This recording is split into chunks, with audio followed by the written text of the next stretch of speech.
And when we last checked with William Ruto, he seems to believe that Jubilee was his party. Now we must remind him that his party is called Kenya Kwanza. Or is it UDA? It is UDA. Then the coalition is Kenya Kwanza. We're also seeing an attempt to claw back on the very important matter of coalition building. And you know, we made strong recommendations with regard to the office of the registrar of political parties. That instead of leaving it to one person, be a commission, a team. Please do not allow anything different from that. If you are going to face the future elections with a measure of confidence, and if you are going to safeguard multi-party democracy. But ladies and gentlemen, remember, we started, this matter was a product of serious pain and agony and death by Kenyan people. On the streets, a year ago, the culmination I think was about April, which is what brought some sense to Kenya Kwanza, and they agreed to discuss. We lost over 72 or thereabouts young Kenyans. We are not even allowed to honor them by having some requiem masses. Remember where we come from, the product. We are actually riding on the lives of Kenyans as we sit here this morning. We can't afford, therefore, to let them down. So our friends from Conrad believe that we should continue to deepen our democratic gains, and so that's a very honorable thing. But you know, there comes a time when if the political class let down the population, what does the population do? Under our constitution, those freedoms are guaranteed under Article 37. And so Kenyans have the freedom to still go back to the streets.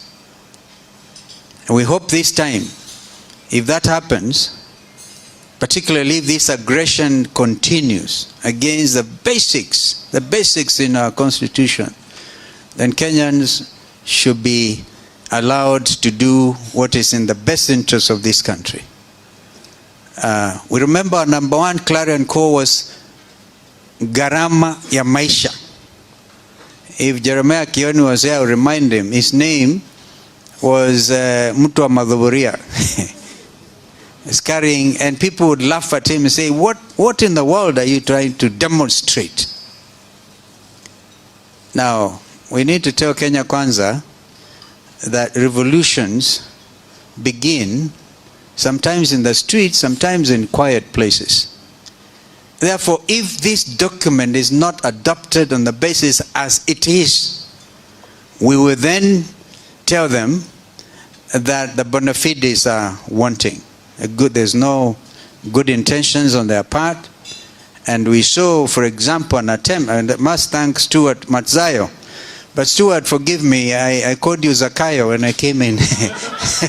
You know, if you read the poetry, you can see closeness Zakayo and Mazayo. But Stuart, by the way, this is becoming our national anthem, Zakayo Shuka. Because when we call our friend governor, a former governor like Kipia, and one of our foremost economists, you begin to see that this is becoming actually now a clarion call, Zakayo Shuka.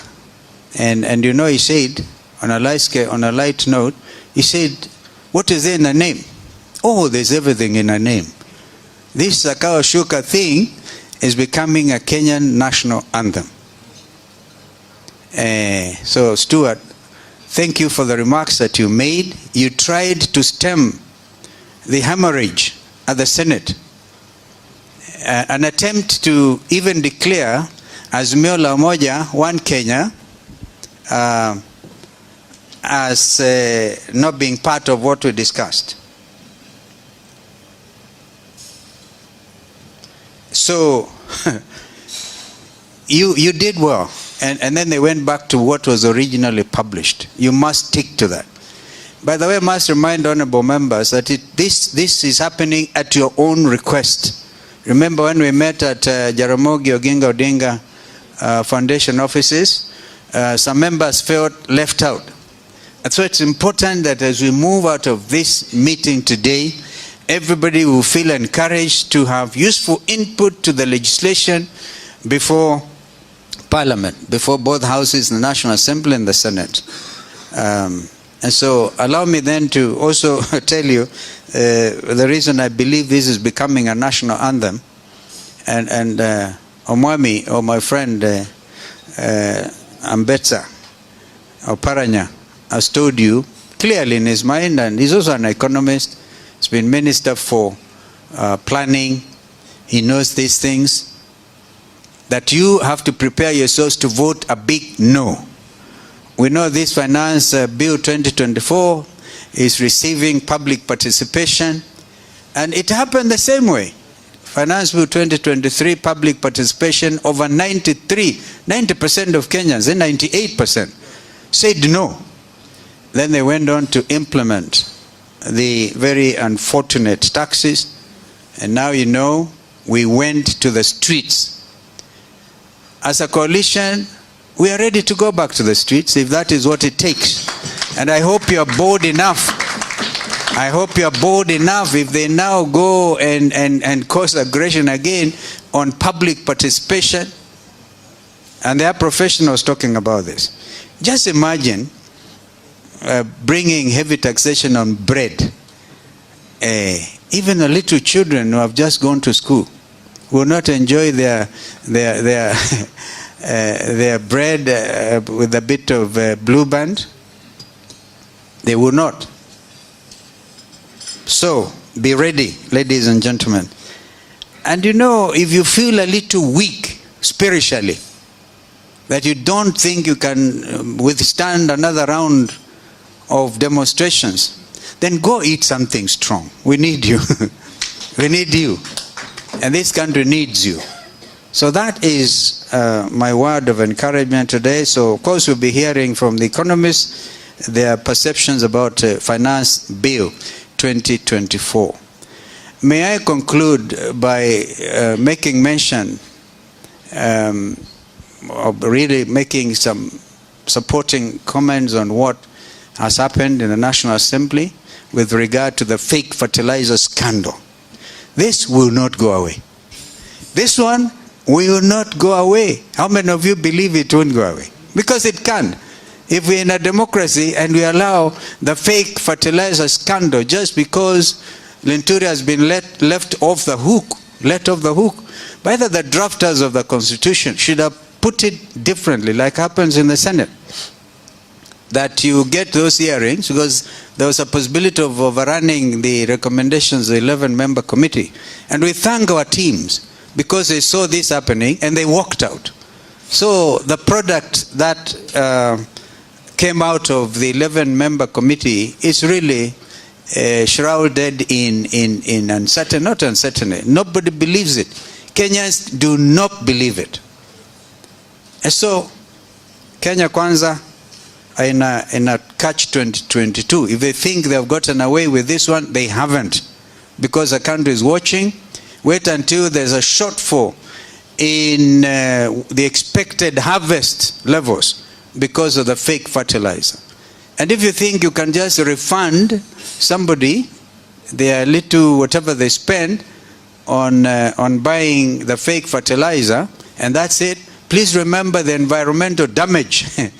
Because unless you go and use other things now to reclaim your 1 acre where you planted the unfortunate substance, you may not be able to make headway in terms of expected harvest levels. We have heard from Dr. Net that food prices in Kenya are the same level as Germany, and everybody knows the high cost of living is still here with us. Finally, I want to urge a spirit of solidarity within the coalition.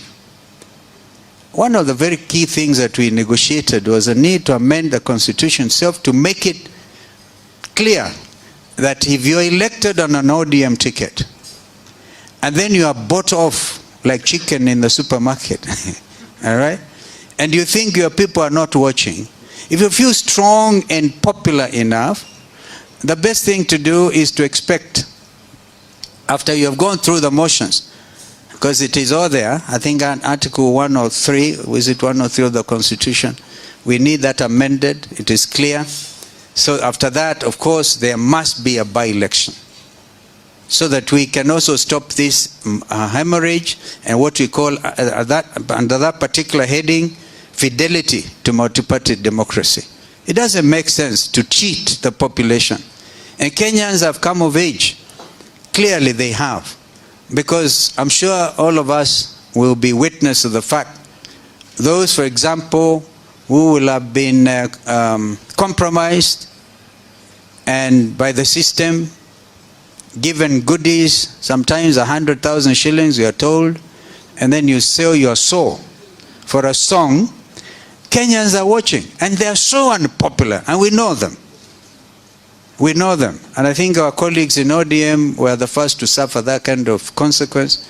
And I'm sure that today, given a chance, they'll come back running. So let's be ready. Let's be ready. So I want to stop there. And really, I don't know who is the next. I also want to actually recognize Advocate Njiru Ndengwa. He doesn't look very tall, but the man is very tall in the head. He's done very well, done a lot of pro bono matters, including appearing with me in defense of aggression against former governor of Murang'a, our brother Mwango area. So we will be ready. We will fight every inch as we move forward. So I want to encourage you. If you want to be on the right side of history, then don't even imagine you can walk in an opposite direction from what your colleagues are trying to do, because then you will stand strong and tall. I think that it's an economic team. I'll hand over, give to the master of ceremony the microphone to take us through. But please remember, and those who keep on coming, please remember this is your session, because you wanted to be brought on board so that everybody will say, yes, we were fully briefed on the NADCO report. May God bless you. Thank you. And bless our country.